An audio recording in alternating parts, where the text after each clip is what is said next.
On April 30th, 1962, a man named Clairvius Narcisse checked into a hospital in Deschapelles, Haiti. Doctors noted symptoms of fever, body aches, respiratory trouble, hypothermia, and more, and then he began to spit up blood. His condition only worsened in the following days, and on May 2nd, doctors pronounced him dead. His sister Angelina called the family, and another sister, Mary Claire, verified the death certificate.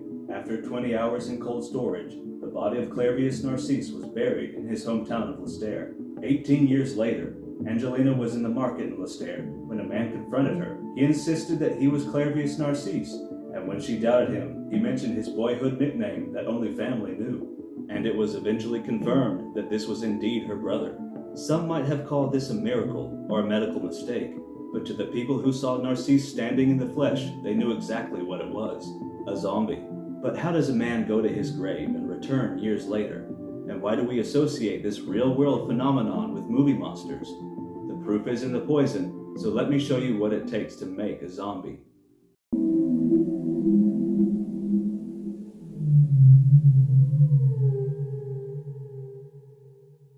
When you hear the word zombies now, you might picture the monsters from movies like Dawn of the Dead. But long before Tom Savini ever painted blue makeup on any actors, the zombie was well known in Haiti. And these zombies were not just an unseen part of faith and folklore, they were flesh and blood. The original zombie is a product of Haitian Voodoo. According to folklore, a voodoo priest or bokor can raise a body from the dead and force them to do their bidding. They use magic to revive and control the body, aided by poisons known broadly as zombie powder.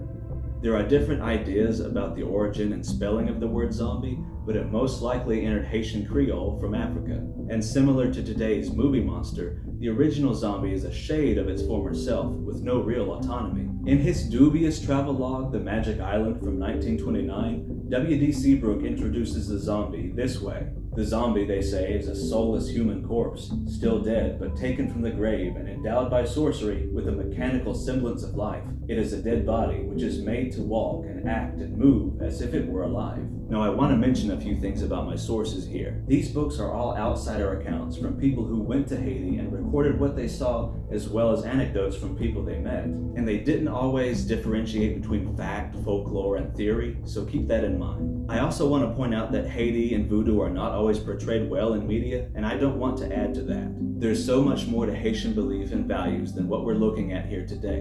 And in Haiti, the zombies themselves were not as terrifying as the thought of becoming a zombie. After all, it involves being poisoned and buried. And Haiti's laws have specific language regarding poison. It is considered a poisoning any attempt on the life of a person through the use of substances which can cause death more or less cleanly, regardless of the manner in which these substances were used or administered, and regardless of the consequences. It is also considered attempt on life by poisoning, the use made against a person of substances which, without giving death, will cause a more or less prolonged state of lethargy, regardless of the manner in which these substances were used and regardless of the consequences. If the person was buried as a consequence of this state of lethargy, the attempt will be considered murder. And that state of lethargy is going to come into play later. And so before I get into it, I want to make it clear that this is purely for entertainment, not instruction. We're exploring the real-world origins of a popular horror monster, and you should not try to find or fool with any of the ingredients involved in these zombie poisons. Do not try this at home. So how does someone make a zombie? The process for turning someone into a zombie involves several steps, with both mystical and very tangible physical elements. Zombifying somebody was usually an attempt to control them, and it was not a random act. Victims were targeted, and there was usually a very specific reason why zombification was chosen as their punishment. In 1938, Zora Neale Hurston published her travelogue, Tell My Horse. She says, maybe a plantation owner has come to the Bokor to buy some laborers, or perhaps an enemy wants the utmost in revenge. People were made into zombies for forced labor, for revenge, or even to settle a debt owed to a spirit. According to Hurston, on the night that the ritual must begin, the Bokor rides a horse to the victim's house, mounted backwards. There he places his lips to the crack of the door and sucks out the soul of the victim and rides off in all speed. Soon the victim falls ill, usually beginning with a headache, and in a few hours is dead. Now that covers the soul, but what happens to the body? As they fall sick, it's clear that they're succumbing to the effects of zombie poison. In his book, The Serpent and the Rainbow, ethnobotanist Wade Davis tells of his experience in Haiti, seeking out the secrets of how zombie poison can be made. He made a few educated guesses going into his expedition, But it was not until he met a Bokor named Marcel Pierre that he got to see firsthand what it takes to make a zombie. In a rightly controversial passage in The Serpent and the Rainbow, Davis recounts the exhumation of a grave just for the making of a zombie poison he requested. The body of a child was unearthed just so that they could use the crushed skull in the concoction. Davis calls the human remains the first and most important ingredient in the zombie poison, and this includes parts of the skull and shavings of tibia. And after the bones had been taken from the grave, Davis witnessed the preparation of the poison. Before mixing the ingredients, Marcel Pierre took several protective measures, the most dramatic of which was igniting a potion on a thunderstone. That's a rock that was struck by the spirits of thunder and lightning, Sobo and Shango. Pierre took the flame and passed it over each person in attendance. They also covered their faces so as not to breathe in the poison, and they covered their skin in a protective mixture. The man making the poison gathered his materials, which included the bodies of 2 blue lizards, plus the dried body of a venomous toad. A worm had been wrapped around the toad's leg, as this would have enraged the toad and caused it to produce more venom before death. Next came the plants. Davis noted the fruits of a shade tree called cha-cha, as well as itching pea. And finally came 2 fish.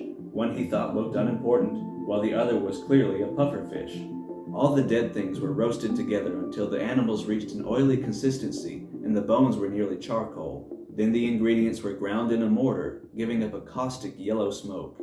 And with the poison complete, they put it back in the coffin with the corpse that they had already exhumed. It had to remain with the body for 3 days. And when the poison was ready for action, Pierre told Davis how it could be deployed. It could be hidden in the target's clothes, poured into their shoes, or down their back. There was also a belief that it could be left in the shape of a cross in the victim's doorway, but Davis was skeptical that this would be effective. If it was effective, it would endanger not just the target, but anybody who entered their household. So how else could the poison be applied? Not orally. The Bokor never put the poison in a target's food, and Davis presumed other methods would be more effective. Ingested orally, it would more than likely kill the victim. Applied repeatedly to the skin or open wounds, or blown across the face of the victim so that it was inhaled, it could bring on a state of apparent death. Embalming was not a common practice, and burial could follow within a day of the person's death. And there they are, trapped underground, slowly running out of air, awaiting the Bokor to come dig them up. And then they would begin their existence as a zombie. Now, why did the pufferfish stand out to Davis? Maybe you've heard warnings about trying pufferfish at a restaurant, where only a very skilled chef can be trusted to serve a non-lethal amount. These fish can be highly poisonous. The tetrodotoxin found in pufferfish can be deadly, and there have been fatalities around the world where unfortunate diners have ingested the fish's poison. And according to NBC, short of killing someone, a small dose of pufferfish toxin can cause tingling, numbness, and even euphoria. That might explain why dolphins play with pufferfish. Years ago, there was a news story about dolphins toying with the pufferfish and passing it between each other, then just sort of floating around in a daze. So the next time you feel down, just imagine that somewhere out in the ocean there could be a pod of dolphins just hanging out, passing around a pufferfish and getting a buzz together. Puff, puff, pass. And Davis was very confident that pufferfish venom was a key player in the poison. In fact, he goes on to witness the preparation of several other variations of zombie poison, and one contained 4 different species of pufferfish. These other recipes also contained skin irritants, and there was even one recipe that could make the skin rot. While that's not a defining feature of the Haitian zombie, it would become a staple of movie zombies that would follow. In all, Narcisse shared 21 or virtually all the prominent symptoms documented in known cases of tetrodotoxin poisoning. Davis goes on to explain how the effects of the toxin could be mistaken for death itself. Tetrodotoxin introduces a state of profound paralysis, marked by a complete immobility, during which time the border between life and death is not at all certain, even to trained physicians. It became quite clear that tetrodotoxin was capable of pharmacologically introducing a physical state that might actually allow an individual to be buried alive. But some critics have taken issue with the role of this toxin in the zombification process. They've called into question the quality of Davis's research and doubt the likelihood that it could cause the desired effect. Davis, however, stands by his research, and this first concoction is not the only poison in play. With the victim buried, the Bokor would go to the cemetery at night and call their name. The zombie would rise, only to be beaten and tied, and then taken away to whatever fate awaited them, typically an afterlife of servitude. And there's another key step in this exhumation. The victims would be fed a paste, which they would also have to eat again once they've reached their destination. The paste consisted of sweet potato, corn syrup, and Datura stramonium, also known as zombie's cucumber. This plant can cause amnesia, disorientation, and delirium, and make the victim highly open to suggestion. Davis reasoned that in an environment where black magic is seen as a real threat, it could easily allow someone to believe they had died and come back as a zombie. As he puts it, administered to an individual who has already suffered the effects of tetrodotoxin, who has already passed through the ground, the devastating psychological results are difficult to imagine. For it is in the course of that intoxication that the zombie is baptized with a new name and led away to be socialized into a new existence. Datura will then be fed to the victim on a regular basis to keep them under control of the Bokor or whomever has bought the zombie. As Hurston says, after the victim is a zombie, he will work ferociously and tirelessly without consciousness of his surroundings and conditions and without memory of his former state. And Datura would account for the dazed and vacant expression and submissive behavior. Various cultures like the Yaqui, Quechua, and Shuar have used Datura for rituals and rites of passage, and the witches of Europe used a relative of the plant for their own hallucinatory flights. In India, it's a known poison once employed by bands of thieves. So to make a zombie, the Bokor needs two poisons, one to bring the victim to the edge of death so that they can be buried, and another to keep them in a delirious state for as long as they're in captivity.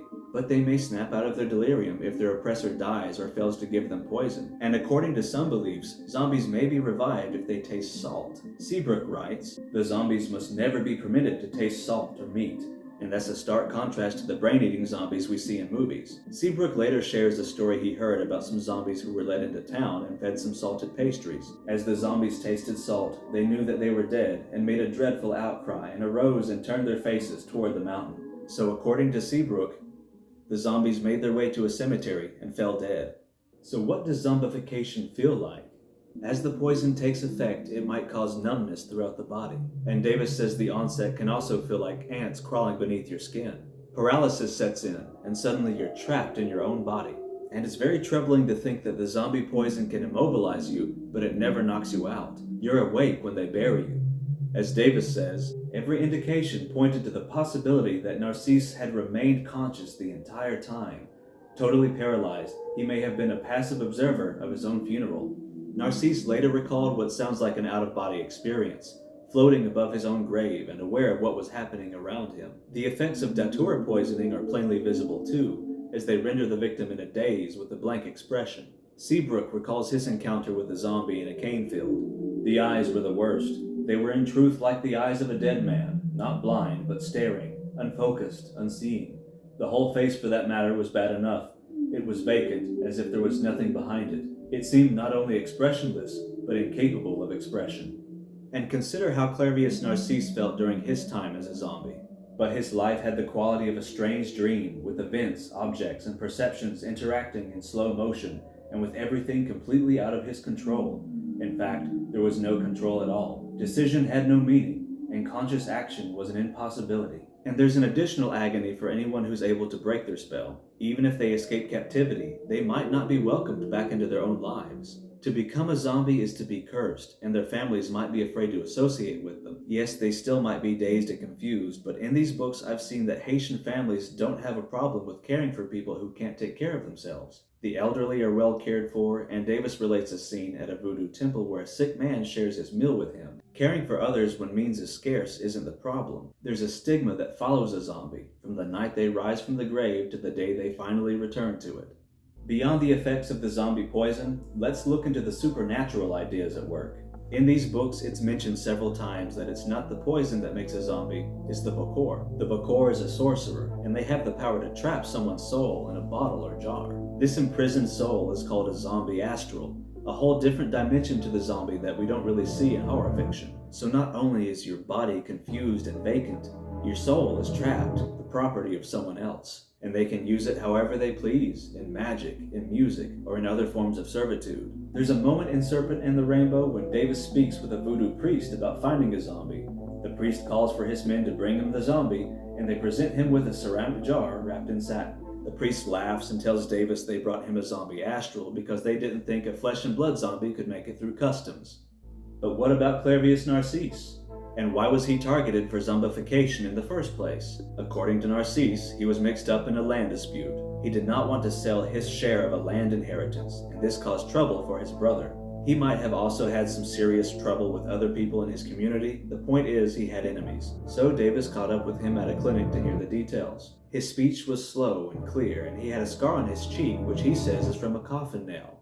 And he remembers being pronounced dead and hearing his sisters weep at his side. Standing over his own grave, Narcisse recalls the night of his burial. Even as they cast the dirt on my coffin, I was not there. My flesh was there, but I floated here, moving wherever.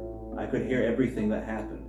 Then they came. They had my soul. They called me, casting it into the ground. When he was taken out of the grave, they moved him to a sugar plantation where he worked for 2 years. He toiled away day after day with other captives, but one of them had stopped eating. With the zombie poison out of their system, the lucid captive took a farming tool and killed their bokor, and the zombies were free. But Narcisse would not return home for years for fear of his brother, and he wrote letters to home which went unanswered.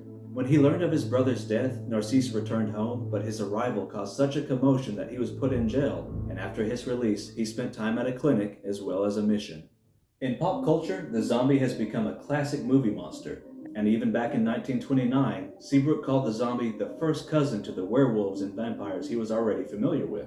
But you might have noticed that the zombies I've been talking about don't really resemble the monsters featured in media like Day of the Dead, Walking Dead, or Resident Evil, and so on. The modern horror zombie has a taste for human flesh. It shambles along with exposed bone and rotten skin. It might be so decayed that it's missing limbs or organs, or little more than a living skeleton.